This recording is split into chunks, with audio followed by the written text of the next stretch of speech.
കടം വേണോ? ലോകോത്തര ബ്രാൻഡുകളുടെ എല്ലാ മൊബൈൽ ഫോണുകളും smart T V, smart watch, headset തുടങ്ങിയ എല്ലാ ഗാഡ്ജറ്റുകളും തവണ വ്യവസ്ഥയിൽ സ്വന്തമാക്കൂ. ജ്യോതി മൊബൈൽസ്, ഏരൂർ.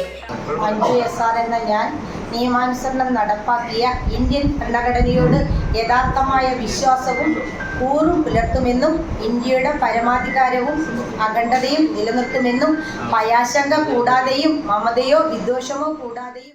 ഏരൂർ ഗ്രാമപഞ്ചായത്തിലെ ആലഞ്ചേരി വാർഡിൽ നടന്ന ഉപതെരഞ്ഞെടുപ്പിൽ വിജയിച്ച ഇടതുമുന്നണി പ്രതിനിധി SR മഞ്ജു സത്യപ്രതിജ്ഞ ചെയ്ത് ഗ്രാമപഞ്ചായത്ത് അംഗമായി അധികാരമേറ്റു.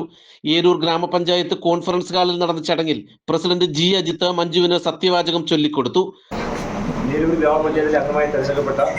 മഞ്ജു SR എന്ന ഞാൻ നിയമാനുസരണം നടപ്പാക്കിയ ഇന്ത്യൻ ഭരണഘടനയോട് യഥാർത്ഥമായ വിശ്വാസവും കൂറും പുലർത്തുമെന്നും ഇന്ത്യയുടെ പരമാധികാരവും അഖണ്ഡതയും നിലനിർത്തുമെന്നും ഭയാശങ്ക കൂടാതെയും മമതയോ വിദ്വേഷമോ കൂടാതെയും ഞാൻ ഔദ്യോഗിക കൃത്യങ്ങൾ യഥാവിധിയായും വിശ്വസ്തയോടും എൻ്റെ പരമാവധി കഴിവ് പ്രയോജനപ്പെടുത്തിയും നിർവഹിക്കുമെന്നും ദൃഢപ്രതിജ്ഞ ചെയ്യുന്നു.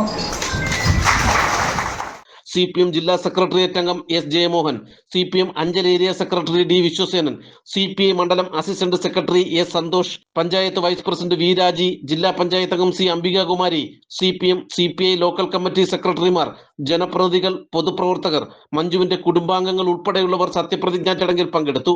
4 വർഷത്തെ ഇടതുമുന്നണിയുടെ ഭരണത്തിനുള്ള അംഗീകാരമാണ് ഉപതെരഞ്ഞെടുപ്പിലെ മികച്ച വിജയമെന്നും ജനങ്ങൾക്കൊപ്പം നിന്ന് പ്രവർത്തിക്കാൻ മഞ്ജുവിന് കഴിയട്ടെ എന്നും അനുമോദന ചടങ്ങിൽ പങ്കെടുത്തവർ ആശംസിച്ചു. ഗ്രാമപഞ്ചായത്തിന്റെ അജിത്വം രണ്ടുപേരുടെയും നേതൃത്വത്തിലുള്ള ഭരണസമിതിയുടെ പ്രവർത്തനങ്ങളെയും മാറ്റിവരച്ച് നോക്കലാണ് എന്നൊക്കെ ഈ തെരഞ്ഞെടുപ്പ് സന്ദർഭത്തിൽ BJP കോൺഗ്രസും ഒക്കെ പറയുന്നുണ്ടായിരുന്നു. ഇനിയിപ്പോൾ അത് പറയുമെന്ന് അറിഞ്ഞുകൂടാ. എന്തായാലും പഞ്ചായത്ത് ഭരണത്തിന്റെ 4 വർഷക്കാലത്ത് മാറ്റിവരച്ച് നോക്കിയാലും ആ മാറ്റി തിളക്കമാർന്നു നിൽക്കുന്നത് ഇടതുപക്ഷമാണ് എന്ന് തെളിയിച്ചിരിക്കുന്നു. ഇനിയിപ്പോൾ നടക്കാൻ പോകുന്നത് ത്രിതല പഞ്ചായത്ത് തെരഞ്ഞെടുപ്പാണ്. ആ പഞ്ചായത്തിലേക്ക് ആലഞ്ചേരിയിലെ അവസ്ഥ തന്നെയായിരിക്കും എല്ലാ വാർഡിലും ഉണ്ടാകാൻ പോകുന്നതെന്ന് BJPയുടെയും കോൺഗ്രസിന്റെയും സുഹൃത്തുക്കൾ മനസ്സിലാക്കുക തന്നെ ചെയ്യും എന്നാണ് കരുതുന്നത്. തെരഞ്ഞെടുപ്പ് സന്ദർഭത്തിൽ എന്തെല്ലാം അപവാദങ്ങളും കെട്ടുകഥകളുമാണ് പ്രചരിപ്പിച്ചുകൊണ്ടിരുന്നത്. കഴിഞ്ഞ തെരഞ്ഞെടുപ്പിന് തൊട്ടു മുമ്പ് ആ വാർഡിനെ പ്രധാനം ചെയ്തിരുന്ന രാജീവ് പഞ്ചായത്തിന്റെ വൈസ് പ്രസിഡന്റായി പ്രവർത്തിച്ചിരുന്നതാണ്. ഞാൻ ആ യോഗങ്ങളെല്ലാം പറഞ്ഞു, കോവിഡുകാലം ഉൾപ്പെടെ ജനങ്ങൾക്ക് എന്തെങ്കിലും പ്രയാസങ്ങളും പ്രശ്നങ്ങളും വന്നാൽ അവിടെ ഓടിയെത്തുന്നത് ഇടതുപക്ഷമാണ്. അവിടുത്തെ മെമ്പർ കമ്മിറ്റിയെല്ലാം വരുന്നത് രാജീവാണ്. ഇന്ന് ഗ്രാമപഞ്ചായത്തിലെ അംഗമായി സത്യപ്രതിജ്ഞ ചെയ്ത സഖാവ് മഞ്ജു SRന് എല്ലാവിധ ആശംസകളും ഭാവുകങ്ങളും നേരുകയാണ്. ഞാൻ ദീർഘമായ ഒരു രാഷ്ട്രീയമായ ഒരു പ്രസംഗത്തിലേക്ക് പോകുന്നില്ല. നമ്മുടെ ഈ തെരഞ്ഞെടുപ്പിൻ്റെ പ്രാധാന്യത്തെ സംബന്ധിച്ചൊക്കെ തന്നെ ജയമോഹൻ സൂചിപ്പിച്ചു. മഞ്ജുവിനെ സംബന്ധിച്ചിടത്തോളം ഇവിടെ ഇരിക്കുന്ന എല്ലാവർക്കും ഏറെക്കുറെ സുപരിചിതയാണ്. എന്നാൽ മഞ്ജുവിൻ്റെ ഒരു ജീവിതവുമായി ബന്ധപ്പെട്ട ഒട്ടേറെ കാര്യങ്ങളെ സംബന്ധിച്ച് നന്നായി അറിയാത്തവരും ഈ കൂട്ടത്തിലുണ്ട്. ഞാൻ മഞ്ജുവുമായി ഏറ്റവും അടുത്ത് പരിചയപ്പെടുന്നത് ആലഞ്ചേരിയിലെ ക്ഷീരസംഘത്തിൻ്റെ കഴിഞ്ഞ തവണത്തെ ഡയറക്ടർ ബോർഡ് മെമ്പർ സ്ഥാനത്തേക്ക് മത്സരിച്ച് അവിടെ അംഗമായി വരുമ്പോഴാണ്.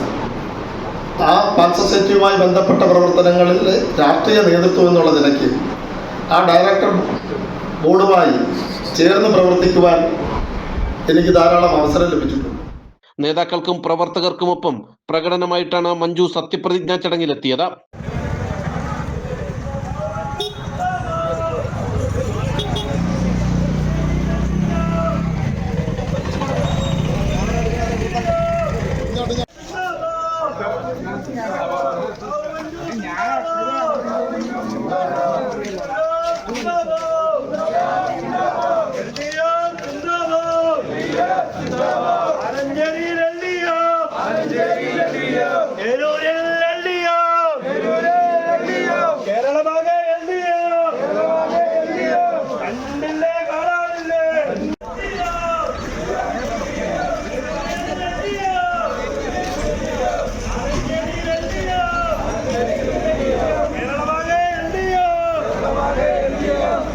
നാട്ടുവാർത്ത, ഏരൂർ.